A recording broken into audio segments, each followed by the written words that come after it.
Hello, I am Wallace, the Polish toy guy, and today I'm going to show you that despite my new interest in how to transform videos, this channel still deserves the name Wallas Toy Reviews and not Wallas Toy Transforms. And the first video that will prove this point is about a toy I really like that was released back in 2008 by Yamato as part of their robot action figure line GN-U Dou. This is VF-11B Variable Fighter from Macross Plus. This was the third toy in this line overall. The first one I already reviewed, the YF-19, and the second, YF-21, I will review the second I will find all of the hands of that toy, which is on the way. But sadly, I think mostly this line is now maybe not forgotten, but not all that often mentioned because it was completely overshadowed by Revoltech and Robot Spirits. And this is really sad because I think that for what we could find in that line, it was quite nice. Maybe not as pose-oriented, not as accessory-oriented as the competitors, but it definitely had its charm. Back in the days, I think people mostly complained that it was not all that cheap. It was definitely more expensive than Revoltech versions of the said mechs that both of these lines shared. But from today's perspective, I think that nowadays the asking price of these toys, which at the time was 3,000 yen, is something that most people would desire of modern toys. I think nowadays it's quite hard to find Revoltechs that have many options that cost this little. Same with Robot Spirits. Of course, in the meantime, there could have been a change of value of the yen. I'm no money expert, but yes. Nowadays that's not a problem because you can find these things quite cheaply. I can't say for all of the GN-U Dous because they do cover other series than Macross, but these three you could find really easily and really cheap for some time at least. I know I got all of mine on two separate HLJ holiday sales, and two of them costed me 300 yen per piece, and this one I think costed me 800 yen, which I up to this day consider a real steal for what's inside the package.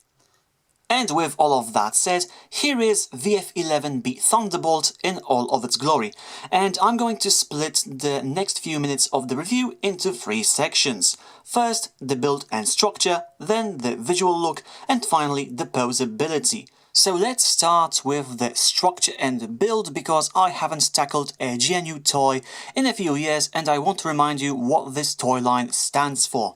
And it's also quite interesting.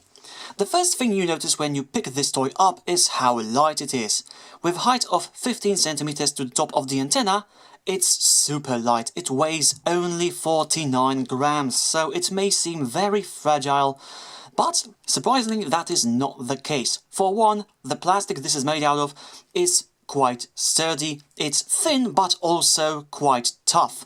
And the second thing that makes sure that you do not destroy this toy too easy is how it's built. You see, the main body of the toy is actually an outer shell that is interconnected through these joints, and the way this is designed is that you can, technically speaking, disassemble parts of the toy and replace these parts with new attachments to the joints so that you can modify, for example, VF-11B into a Super VF-11B. Because we do have extra pieces for this toy sold separately or in a special pack, if you can find it. Now, this results in a situation when, yes, this toy can break apart, but in a way when you can easily assemble it again. And this is something I checked myself when I was reviewing YF-21 in Polish a few years ago. My hand slipped once, the YF-21 fell to the ground from my table, and yes, it shattered, but in a way when I could easily rebuild it, I did. Nothing was fractured, nothing was broken. And if you didn't know beforehand, you would never guess it was falling apart at one point. So that's a nice construction. And with that said, now let's talk about the visual design, which in my opinion is fabulous. If you like VF-11B, then chances are this is the best looking figure of this variable fighter to this date.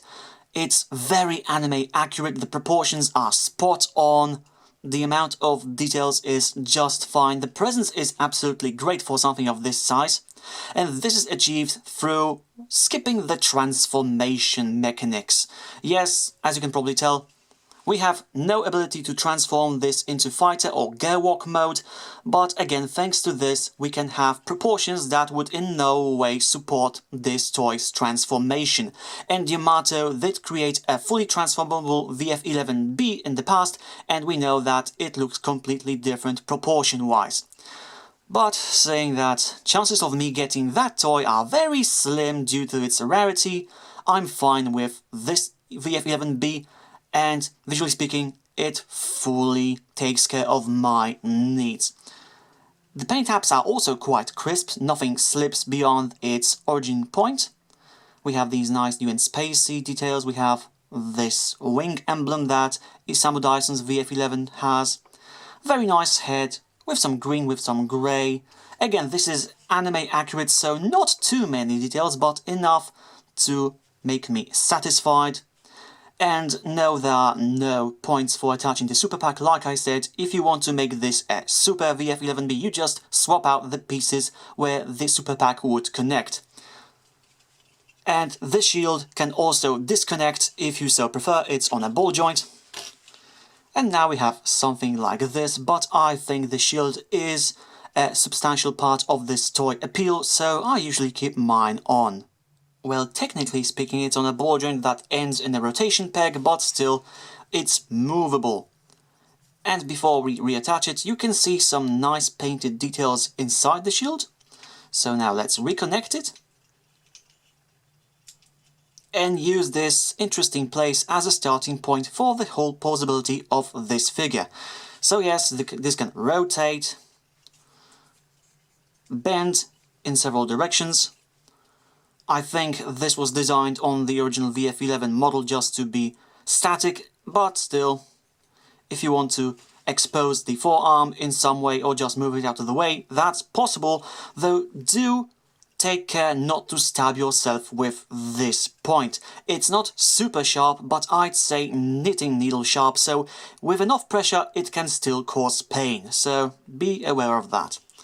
Now let's go to the head, which on my piece is stiff because it's not used all that much on the shelf, but it's on a ball joint so it can tilt down, tilt up to the sides, and of course rotate 360 degrees with an unused squick factor. And the antenna, which I think is the most fragile piece of the whole toy, can swing forward a bit to make this look almost like a Gundam Unicorn wannabe. Then we have ball joints that connect the shoulders to the chest.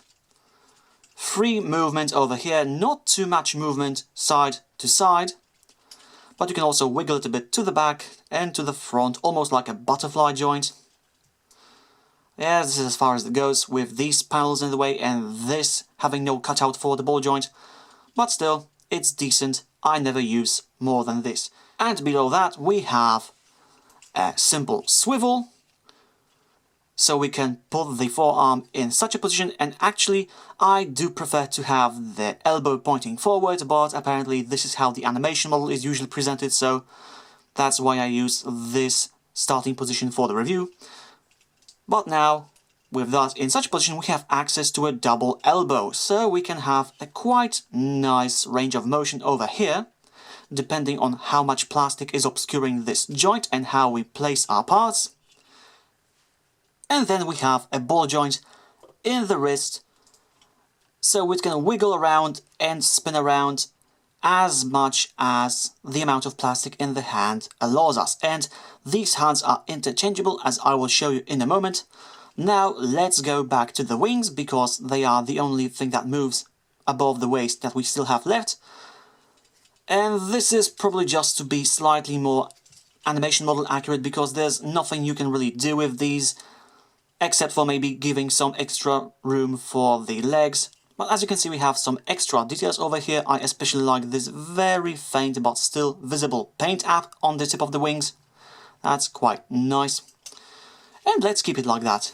Why not? So now we can go to the legs, which on transforming Valkyries are usually problematic because they are not very mobile in all directions. And here it's the same case when we try to give this toy a spread, but if we want to give it a very high kick, there's no problem with that. That's very nice. And if we remove the wings from out of the way, also a very high back kick is fully possible. And as you can see, due to the construction of this toy, the ball joints that connect the legs to the rest of the toy slightly wiggle a bit. And because these are ball joints, we can also wiggle this in and out. And we can do the same for some reason in the thigh, though there's no actual swivel in there. And now we have the knees, which are also double jointed, and again, depending on how we align this piece, and this piece, we can achieve varying results. So we can do something like this.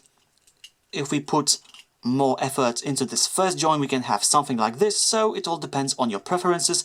And now we can't bend this the other way to have a gearwalk joint. It doesn't transform, so why bother with that kind of motion? And finally we have the feet, which are on double ball joints, so this allows the feet to tilt forward and backward within the leg, and also allows us to have a bit of tilt down and tilt up. Depending on how we use the joints, it can be like this or like this. Also a bit of side wiggle to allow us a more secure standing position, and also a bit of side wiggle. So for an action figure that's designed mostly for staying on your shelf and looking nice, I think this is a good amount of posability. And with the removable hands mentioned, let's show the hands that we also get in the set. All three of them. We have two open splay hands, as well as one hand for holding the weapon. These are nice, soft plastic pieces, but many people do complain that that is not too much of a hand count for a toy of this price, and that overall GN-U Dous do not have many accessories, because aside from that, the only thing, but quite an important thing, that comes with VF-11B is this humongous gun pod weapon. This is also very anime accurate, and it looks gorgeous, if we can say something like that, for a big green piece of plastic with some weapon details. We have the stock, we have the handle with a trigger molded in, we have some smaller details. This is actually a magazine clip that's non-removable, and we also have a static, non-moving, silver painted bayonet that totally steals attention away from the gun barrel. It's a really nice weapon. I think actually VF-11B has one of the better gun pods in my opinion, especially that this gun pod is ludicrously big compared to the rest of the toy. So while we are at it, we might as well swap out one of the hands on screen, and in my opinion the easiest way to do this is to actually pick an edge of the hand of your preference and push on it at an angle so that it sort of gets out of the ball joint, just like this. And at first I was afraid that this ball joint connected to the rest of the toy with this fairly small pin would break at first use, but no, this is apparently quite sturdy, and I've made this process several times now, and this has no signs of breaking anytime soon. So now we push in the new hand that's designed to work with the gun. Let's take the gun. It just fits in, and now we have VF-11B holding the gun in a user-safe way, as soldiers usually should hold their weapons unless they are firing them. So on the other hand, I already used the open hand, so let's try to give VF-11B a pose where it's firing the weapon and holds the gun with the other one. And that, in my opinion, looks quite nice. I really like how big this gun is, and considering how light it is on this toy, there's absolutely no problem for VF-11 to hold it like that, or over the shoulder, if you can actually do it with how these parts are aligning, or something like that. It all depends on what do you want to do. Can this count as "come at me, bro"? And if we align everything properly, we can even give VF-11B a pose when it's actually covering part of itself with its own shield. That's nice. And with that said, it's time to move on to comparisons. So here's VF-11B next to my other two GN-U Dou Variable Fighters, YF-21 and YF-19. And they look gorgeous together. Just gorgeous. And to stay in the Macross realm, but to show you something created by the competition of Yamato, here are two variable fighters by Bandai. So here we have Robot Spirits or Robot Damashi VF-25F Super Messiah Alto Custom and High Metal R VF-1S 35th Anniversary or Mecha colors. And because the majority of my collection consists of Transformers, here we have two iterations of Starscream. The new RID Deluxe or Warrior class and Deluxe Energon version.